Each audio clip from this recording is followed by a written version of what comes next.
Welcome back, everyone. I'm your host, Amia Murray, and you're listening to episode 2 of our health series focused on Baltimore's fight against drug addiction.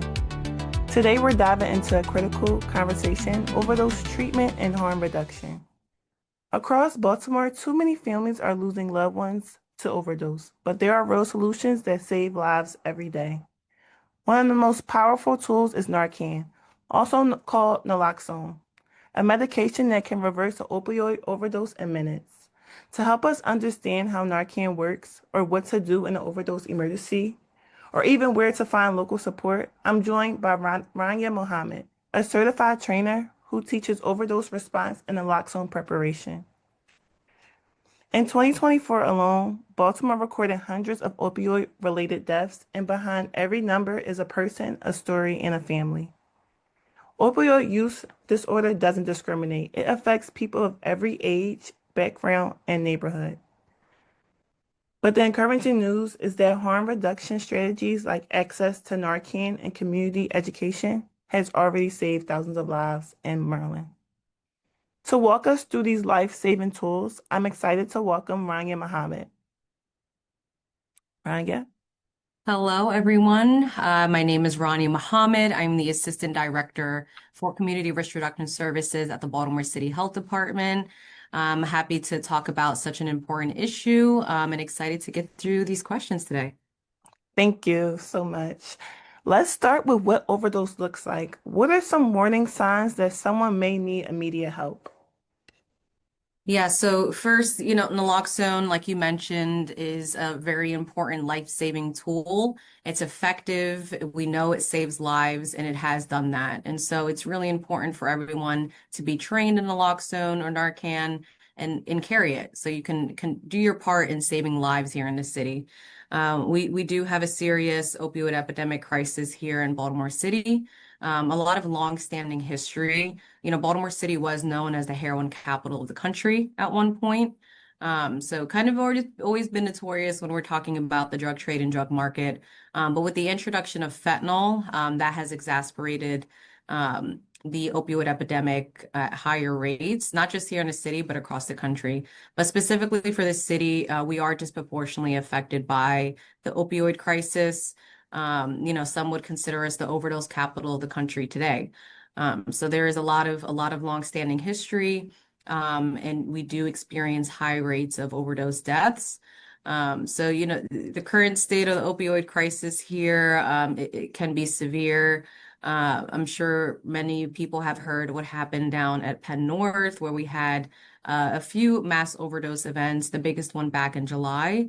And that just goes to show that there is still a lot of work to be done here in the city, which is really exciting that, the city was awarded over $500 million to go back into this work, because this is very needed here. And it's a serious issue, that needs to be addressed in, multifaceted approach. Because, addiction is a hard issue to try to address if you're not addressing the other social determinants of health. So if you're coming across someone who may be overdosing, a warning sign for someone in that case, there are obvious signs and things to look out for in a case where someone is experiencing an overdose. So some of those are seizures, cold, clammy skin, slow heartbeat, not breathing, or soft or non-existent breathing. And then, of course, someone is unresponsive. These drugs are much stronger than they used to be. Heroin used to be a very popular drug here. We actually don't see much heroin on the street anymore, so it kind of has virtually disappeared, with fentanyl taking over the entire illicit drug supply.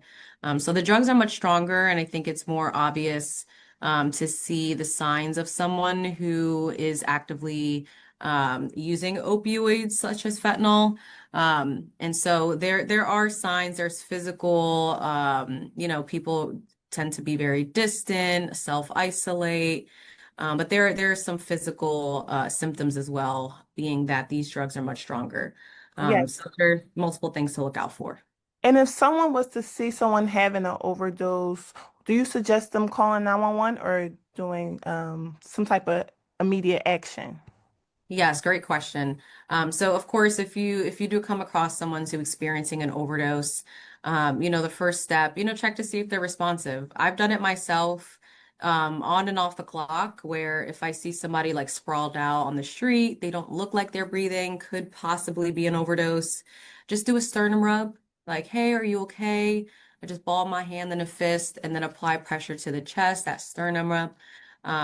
The more pressure you apply, the more painful it will be, and is a really good way to test to see if someone is unresponsive. If they do not respond to that and you suspect they're overdosing, you want to go ahead and definitely call 911. You want to get emergency medical services there as soon as possible, especially if you don't have Narcan or have enough doses. And with the mixture of drugs and things we're seeing in the drug supply, even with sedatives like xylazine and metamidine being mixed in with other opioids like fentanyl, it's harder to revive someone because of that sedation from those sedatives. So it's really, really important to call 911. Okay, thank you very much. And if a Baltimore resident would like to have Narcan in their possession, where would they be able to find that at? Yes. So if there are people who are seeking to obtain Narcan, there's different access points. I always recommend to contact your local health department, in this case, the Baltimore City Health Department, Yeah. that offers naloxone free of charge.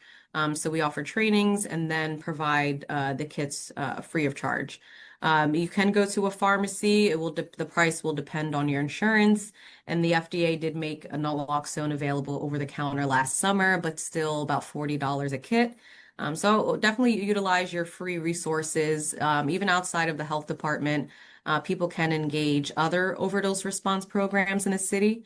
We have over 80 at this point that also provide free naloxone. That's great that we have so many different resources in the community. Yes. Now one more thing. Some people may experience a lot of stigma, may be afraid to call for help because they may be feared they're being blamed or may be arrested. Do you know anything to like stop someone from that? Like the Maryland Good Samaritan law? Yes, that is a really good point. A lot of people are not aware that there is a Good Samaritan law in place. If someone is experiencing a medical emergency caused by the ingestion or use of drugs or alcohol, and there's a group of people, maybe they're minors, there's drugs and paraphernalia around, you can call 911 without the fear of arrest or prosecution. Even if police show up to the scene and they find drugs and paraphernalia or minors drinking alcohol, and someone's experiencing an emergency, you cannot be arrested or prosecuted for that. And so if it can be as basic as just calling 911, or it can go as far as CPR, rescue breathing, administering naloxone, and so on. So for the Good Samaritan law to apply to you, you have to be the Good Samaritan. Yes, thank you so much for that information. Now for one more question. Once someone has survived an overdose, what are some next steps towards treatment or maybe recovery? Sorry, it cut out? Can you repeat that? Once someone has survived an overdose, what are some next steps towards treatment and recovery? Yeah, so the very first thing when someone's experiencing an overdose, that aftercare and monitoring is really important because they can be sent back into their overdose. So once that Narcan that you've administered wears off, those same opioids can jump right back on those brain receptors, causing them to overdose again.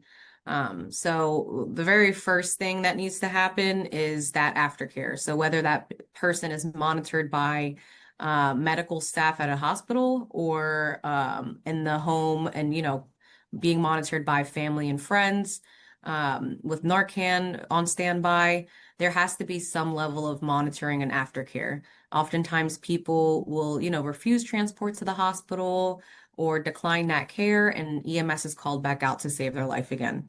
In terms of recovery and treatment, of course, that person has to be ready to want to be engaged in treatment. But of course, the city and many other places offer those resources and are on standby for when that person is ready. So those conversations are consistently had with patients, like, hey, this resource is available, when you're ready, we're here. So if it's not in this moment, let us know and we'll continue to, engage in those conversations with that individual.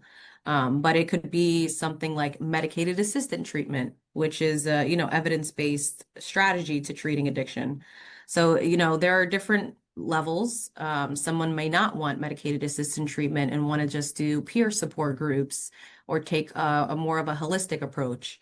But in order to address addiction, we do need to address the other social determinants of health, job security, food insecurity, housing. A lot of people are experiencing homelessness. And so if we're not addressing those issues, we won't get to the root causes of the problem. Yes, I totally agree. And what is a message of hope that you will leave for families that are affected by addictions? I think, the city has experienced a lot, regardless if we're talking about the world of overdose or not. Yeah. But I think Baltimore is resilient. I think we do have hope that lives here, and we have people that do care about one another and want to contribute to this fight. My message would be don't give up on people.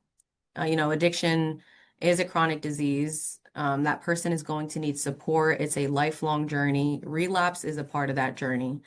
So addiction can be really complex and it can be very hard for families and friends, especially for people who have someone in their life who suffers from an addiction.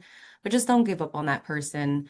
Regardless of how someone got on that journey, giving them some level of support to be able to fight against this crisis, because everybody is impacted by it, regardless of race, ethnicity, socioeconomic status. So it's really important that we're not stigmatizing a chronic disease and that we're continuing to be a support for people. So just don't give up on your loved ones. Don't give up on the city. It really is going to take everyone to fight against the opioid epidemic we see here. Yes, Rania, thank you so much for sharing your expertise and your passion for saving lives.